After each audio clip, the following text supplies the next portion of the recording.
I got called in early to work that morning. My phone had been ringing all night long. I hadn't heard it, and I came in. And I still remember that morning when we were on the air. I was there with Andrea Jackson at that time. Luann was with me. Amy Kaufeldt also was there. And, you know, it's one of those news stories where you just remember everything about the coverage, because we had first heard there was a shooting, but we didn't know much about what had gone on inside. As the morning went on, we heard that there were probably some fatalities. And then ultimately, Mayor Dyer held that press conference. And that was the first moment when he said something like, the number we have right now is 45 dead. And I remember sitting on the set and all of our hearts just sunk, because the magnitude of that number was just something we didn't expect. Because we had heard, I think some of the numbers we were hearing, like 4 or 5 people dead at this point. They had the shooter under control. It was what we were hearing at that point. But when he came out and said, I think the number was 45, man, that just blew a lot of us away. And then ultimately the number ended up being 49. So yeah, 9 years. But this moment today, I think, is bringing a lot of people back to 9 years ago when they woke up on that morning and heard the news. And I heard from people for a long time who said they were just riveted, could not turn away, because they just couldn't believe that it happened in this city. And Garrett, another thing that always stuck out to me is hearing from people around the country. They kept saying, I can't believe something like that would happen in Orlando. So I think for a lot of people, that was the moment where you realize something like this can happen in any community. I mean, here we are, the tourism capital of the world, the happiest place on earth, all these kind of things. And then we had a shooting like this in the building behind us. And it really made it real for a lot of people. And I remember for weeks after that, just the emotions that so many people felt. So again, I think a lot of people also thought that at this point, it would be wrapped up, the building would maybe be gone, there'd be a memorial on the side, but that hasn't happened. Kind of being back on that, in that area, back on that property, brings many of those memories and emotions back, and you can only imagine what those family members who have decided to tour that property are going through right now as well. And you know, Gary, that's a great point, because Amy Kaufeldt and I, we were on the air that morning of the shooting. And we are apparently going to get in, we're going to be given a tour Monday. We're going to go inside there. No cameras, no video, no nothing like that. Not supposed to take any pictures, and that's totally understandable. And so just going in there, it's one of those things where, from a reporting and a historical standpoint, I want to see it, just to see what's in there. It's not going to come out right. To see what the experience must have been like. And it's emotional for me. And I didn't lose a loved one or a friend in there. Yeah. So you can just imagine the families that are going in behind us and having to retrace the steps of their family member who died in there. That's going to be incredibly emotional. That's why you're hearing some of the people behind us, and I totally understand why some people don't want to go through it. You know, to bring up something that raw, and like the woman we had on the air the other day who said, you know, I got to see where my son died, got to see what he saw for the last time. It's his beautiful soul. So. Yeah, I mean, I can just imagine how tough that's going to be for a lot of these families. And again, like I said, I understand why people don't want to go inside. Right, absolutely. Fox 35's John Brown, we appreciate you joining us live from the Pulse Nightclub this evening. And Fox 35 anchors Amy Kaufeldt and John Brown are there this morning. Good morning to the both of you. We know that you all just finished walking through Pulse. Share some thoughts with us. How was it? It was hard. I think it was even harder than I imagined it would be.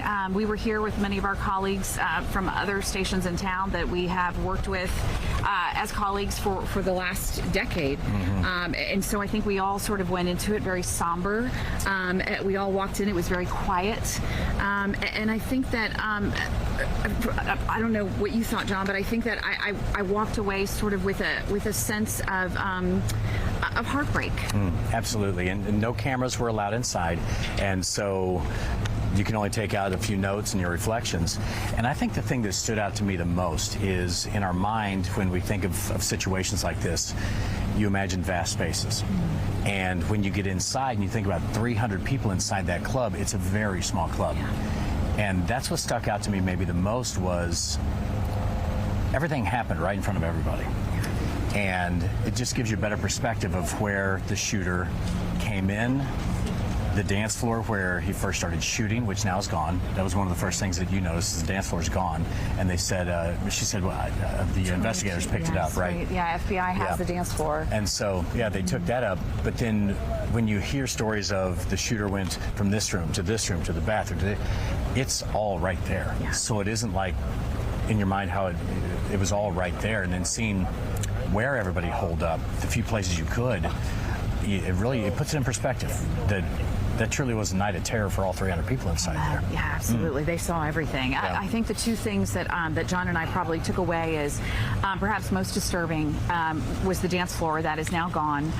We know about 22 people were killed on that dance floor, and what's left is just some scraped concrete. The FBI still has the dance floor in evidence. The other thing is that John and I went into the bathrooms where also many people were killed. And if you remember, going back 9 years to many of the text messages that were coming from people to their loved ones from the bathroom, that they were trapped in the bathrooms. And inside the bathroom, you can see 5 large holes in the wall. One of those holes was the largest one that police used explosives to blow a hole in the wall. The shooter had basically blockaded people inside of that bathroom, and so they were trapped in there, and that was their first ability to exit. And that really shocked me. And Keith, I don't know if you can pan a little bit over, but it's those 3 pipes going up the wall right there. That's where police were able to make their breach into the room and rescue some victims. But then when you also think about, I mean, I wrote down the note, that bathroom is about the size of an average master bathroom. It's not very big. And to think of him being in there with victims, in my mind, I still can't figure out how people got out with him back there, because we saw the high-powered ammunition that he had. Holes are still in the wall, blown, in a couple cases, blown through the wall. Posters still on the wall from that night. TVs still on the wall from that night. LED lights still working. So it's just like stuck in time there. Yeah. So, and then seeing where people tried to get out, and then seeing where he was killed too. It's all puts it into perspective in such a small area there. I took some notes of things that I thought were meaningful as we walked through, and John and I went out onto the patio area where sadly people were killed out on the outdoor patio as well. But there's a cross on the patio with a angel wings and the number 49 that was left there. There's also something that was left, I assume, after the massacre happened, and it's on the main bar, and it says not hugs, or it says hate, hugs not hate. Right. And so that was also meaningful, and I think that we were surprised too to see how many exits there were. I want to talk about that, because we had a guest on not long after that, and he was one of those. He was a police officer who teaches people how to escape situations like this, and we've all heard it so many times. Know where your escape exits are. And there were multiple escape, and this is not being callous or victim shamed or anything like that. Knowing how many exits there were, you understand the panic.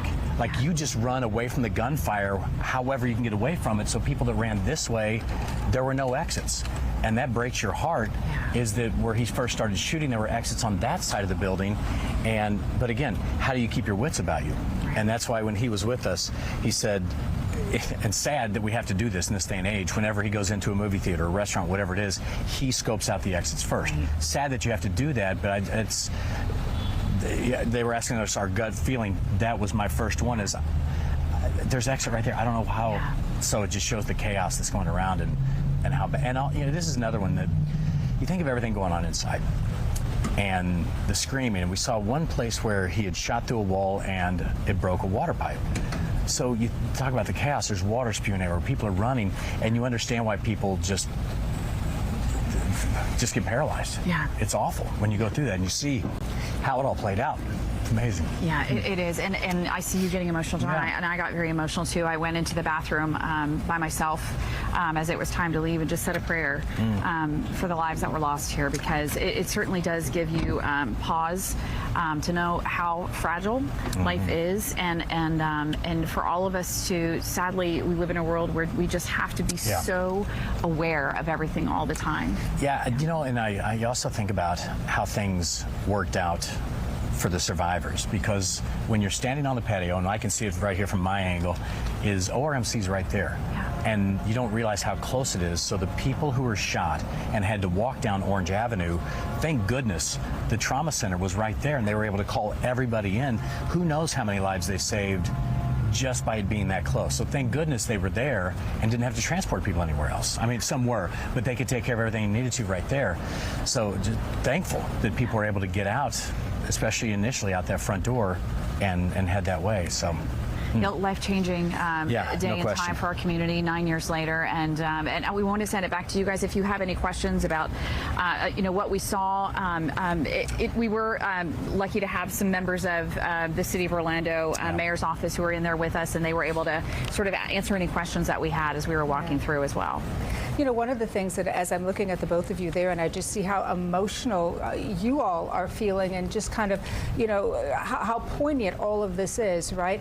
When the survivors and the families of the survivors walk through earlier in the week, do you think that at the end of the day that there is some closure, or perhaps there could never really be closure, even walking through Pulse? I'll address that one really quickly, Danielle, because we spoke with a woman on the evening news. Now, you guys probably had the soundbite in the morning, too. She said she wanted to see where her son died. She wanted to see the exact spot. The last thing his eyes saw, she wanted to see it. I don't think I could do it. I understand why half did want to come in, and I understand why half did not. And I think that for the family members who lost a loved one, I think I understand more their why. I think if I were one of those gunshot victims, I'm not sure that I would ever want to step foot in there again. I think that would be a harder decision to make. But yeah, I mean, I certainly thought about every single one of those family members as we were walking through there, knowing that they saw this just days before we did. And Danny, I think I want to add one more thing here, is that I think Amy and I were on the air that morning when the mayor held the press conference, and we had heard from some of our inside sources, police officers we knew, they had said there were a few people dead inside. And then the mayor has that press conference, and he says nearly 50 people are dead inside there. When you see how small it is, you think about the first responders. I mean, those guys, you hear about them needing therapy afterward. I get it. I mean, it's emotional for us going into an empty building right now to see what they saw that night.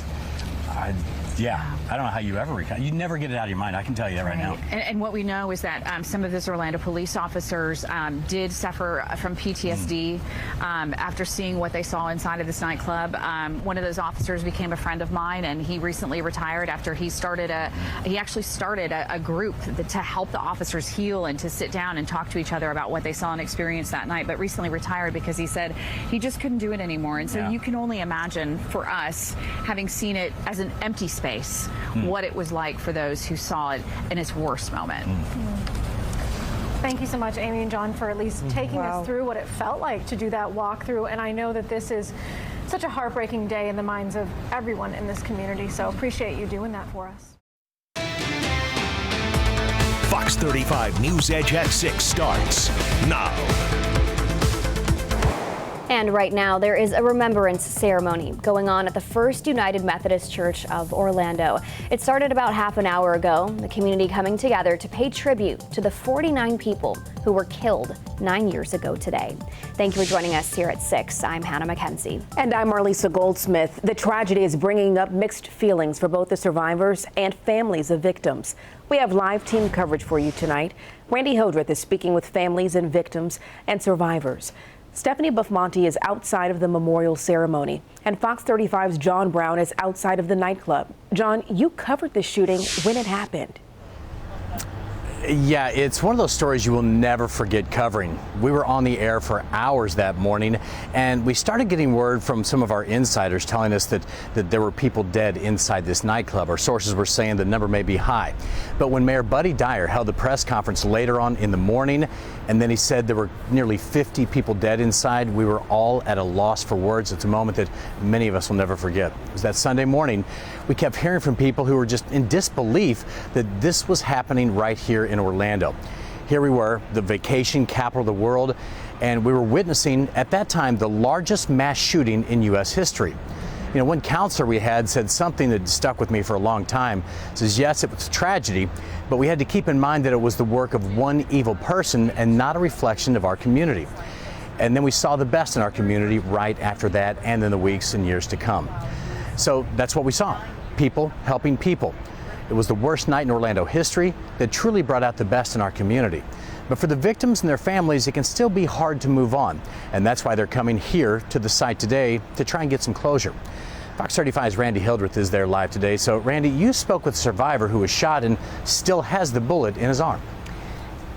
Yeah, good evening to you, John. A lot for him to process today. He has made the decision to not go back inside of that nightclub. He doesn't want to relive that night, that moment that his life changed forever. But some families of victims and some survivors have made the decision to go back inside, many saying that they had a lot of questions and they were hoping going back inside would fill in some of the gaps in their memory. Quiet, tearful moments of reflection. I'll never stop thinking about, what life would be like if she was still here. Today, Karina Rios is missing her aunt, Brenda Lee Marquez McCool. She beat cancer twice, but was killed by a gunman in the Pulse Nightclub shooting. Marquez McCool was one of 49 people who didn't make it home that night. If we just all were nicer to each other, there'd be so many less issues in this world. Some families of victims and survivors marked the 9th anniversary of the tragedy by going back in time. They toured the nightclub for the first time since the mass shooting and the last time before it's torn down. Darylise Torres didn't know if she'd have enough strength to go into the club again, but she did, retracing the timeline of the night, pinpointing her locations, walking through how she escaped. But sadly, her friend Jonathan Camway did not. I think after I process it from today, I think I got the answers I needed and hopefully I can heal. But some couldn't bring themselves to step foot inside. I have a bullet here with nice screw. I have a metal. And over here, come another shot. Joshua Hernandez was in the bathroom during the shooting.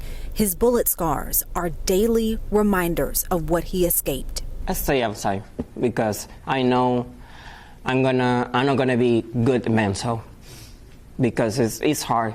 I don't want to see restroom. I don't want to see the bullet. And site visits will continue through this weekend. I'll send it back to you, John. All right, thanks a lot, Randy. And yeah, a lot of people have been coming out here today to grieve and also try and move forward. And coming up at 6:30, Orlando Strong. How a show of support is igniting a yearly tradition.